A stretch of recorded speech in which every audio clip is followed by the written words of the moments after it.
Cedo eu conversei sobre esse assunto com o assessor de assuntos internacionais da Presidência da República, Celso Amorim.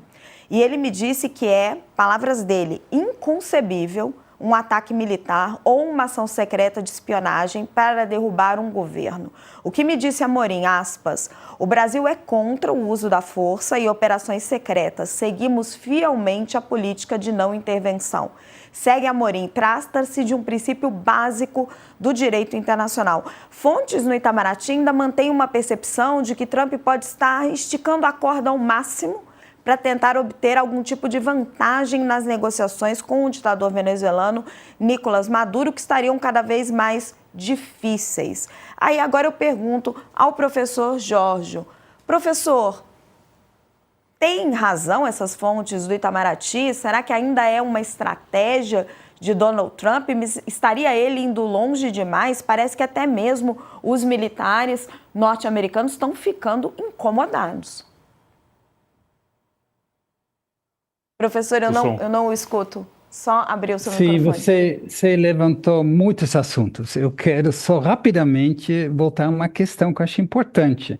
É lembrar que essas sanções contra o Brasil, 70% estavam isentos. Isso mostra a interdependência dos Estados Unidos, a força das empresas, tanto americanas como brasileiras, para fazer a diplomacia para isentar. Então, outra coisa que o Trump ele condicionou apoio à Argentina ontem a Milei ganhar as eleições em outubro, que mostra isso, como a gente já sabe. Trump gosta de gente que ganha. É por isso que eu acho que Bolsonaro já é a página virada, porque o impacto de tudo isso não foi fortalecimento bolsonarista. Pelo contrário, quem se fortaleceu nos últimos meses nessa situação politicamente foi o Lula. Os americanos estão vendo isso, então isso tem que ser levado também em consideração. Agora, sobre Venezuela, veja, embora a Mariana falou que era só sobre comércio, mas o ministro deixou claro que havia na sala alguém do alto escalão do Ministério da Guerra dos Estados Unidos. Então, pode ser que tenha a ver com minerais críticos, que interessa o Ministério da Defesa, mas é óbvio que os Estados Unidos estão muito... essas operações na Venezuela, o Brasil chave, sempre foi importante ter o diálogo com o Brasil. A novidade não é a CIA operar na Venezuela, a novidade é a tranquilidade com a qual o Trump anuncia isso publicamente. Pelo menos nesse aspecto, temos uma diplomacia absolutamente transparente, totalmente inaceitável de qualquer forma, isso é óbvio. Isso totalmente contrário à Carta da ONU, nada que justifica. E certamente o Brasil está firme em tentar exatamente separar essas coisas. Não é fácil, mas, enfim, essa questão com certeza vai entrar na conversa do Trump com Lula, não tem a menor dúvida. Pode ser durante a cúpula da ASEAN, na Malásia, pode ser em dezembro na cúpula das Américas, da República Dominicana, pode ser bilateral em algum outro lugar, mas vai acontecer ainda esse ano. É absolutamente de interesse dos dois nesse momento. A Venezuela é uma questão muito importante para a paz na América Latina, para colocar limites à questão. E você levantou uma questão. Embora o Trump absolutamente manda, é ele que decide, o governo tem várias vozes. Se depender do Rubio, já vai de Venezuela. Mas tem outros setores, e aí a própria tendência do Trump é pressionar, ameaçar um ataque específico, mas certamente não invadir um país. Na primeira governo, lembra que ele demitiu John Bolton, o assessor para a segurança internacional, que exatamente queria invadir a Venezuela. Enfim, então, sim, tem divergências dentro das Forças Armadas dos Estados Unidos, tem divergências, inclusive, dentro do governo mas há operações dos Estados Unidos para enfraquecer, derrubar o governo Chaves. E o Brasil Governo Maduro. se posiciona corretamente, desculpa, governo Maduro. Imagina. Se coloca claramente em defesa da soberania.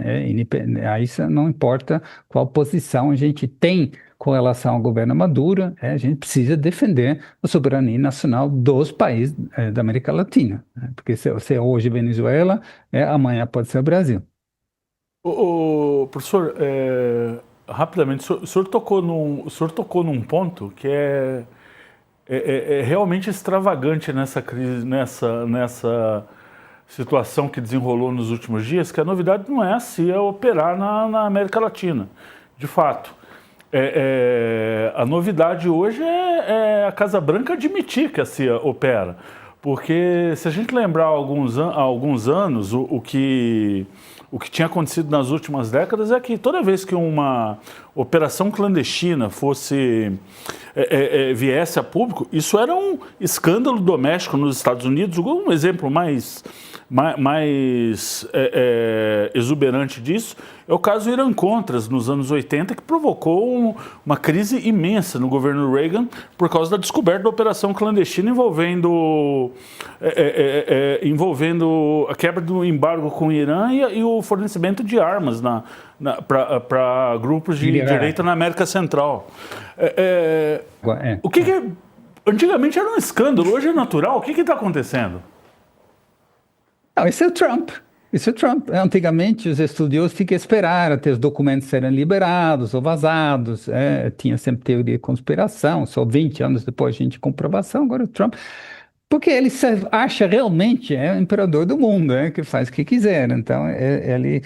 Enfim, mas isso é um aspecto a ser, sim, observado, mas de qualquer forma, abertamente ou clandestinamente, tem que ser condenado por todas as forças políticas do Brasil, independente do que nossa avaliação sobre o governo de Maduro. Nada justifica a intervenção por parte dos Estados Unidos num país da América Latina. E aí, emendando, o Brasil fica numa posição delicada, né? No primeiro telefonema entre Lula e Trump, que durou ali uns 30 minutos, o relato que nós temos é que houve uma rápida menção. Trump teria dito alguma coisa, Lula mencionou que não falava com Maduro desde as eleições, quando a Venezuela se negou a entregar os boletins de urna, como o Brasil havia pedido, Maduro se negou. O Brasil está ali tentando que os Estados Unidos retirem a sobretaxa, certo? Então, quer ali se aproximar dos Estados Unidos. Ontem, nas minhas conversas, eu sentia um certo mal-estar, porque temiam que esse assunto contaminasse as negociações. Isso está dizendo que é inevitável que Donald Trump peça uma certa ajuda do Brasil e o Brasil vai precisar condenar de alguma forma isso, né? O ministro Amorim me disse e falou, olha, preciso dizer que é inconcebível esse tipo de intervenção, mas foi o único do governo brasileiro que veio a público falar sobre esse assunto, né? Um assunto gravíssimo. Em que saia justa o senhor acha que o Brasil fica? No momento em que ele se aproxima dos Estados Unidos, que quer fazer uma negociação, Trump admite abertamente que está tentando, fazendo operações secretas e que não descarta tentar derrubar o Maduro. Bom, veja, eu não acho que eles estão pedindo ajuda ao Brasil. A gente não sabe exatamente, porque tem divergências dentro do governo americano. Eu não tenho certeza que o Trump tem clareza sobre o que exatamente ele quer com Venezuela, porque derrubar o Maduro é uma coisa, e depois você pode gerar uma situação de caos, que também não convém aos Estados Unidos, fluxos migratórios, enfim. Então, essa é uma coisa. No passado, no governo Bush, a gente lembra que o Bush, sim, falava com o Lula para negociar coisas com Venezuela, mas que eram coisas que tem nada a ver com derrubar, mas enfim, abrir processos democráticos, etc. Não parece que essa é a questão. Os Estados Unidos estão fazendo operações militares que eu acho assim, eu não que a gente viu hoje, a gente não sabe. Eu acho que a presença de alguém no Ministério da Guerra, lá da alto escalão, é alguma indicação. Não sei se ele falou, não falou, se ouviu. Mas, embora todo mundo disse que era só sobre comércio, mas a conversa com o Lula vai ser sobre isso. O Lula vai deixar muito claro que é inaceitável. Eu não acho que chegamos, espero, que os Estados Unidos vão condicionar alguma forma de aceitação por parte do Brasil, condicionar essa aceitação, não ajuda, mas aceitação de um tipo de intervenção, de um tipo de violação clara da soberania nacional na Venezuela em troca de normalizar as relações. Eu acho que tem muitos outros fatores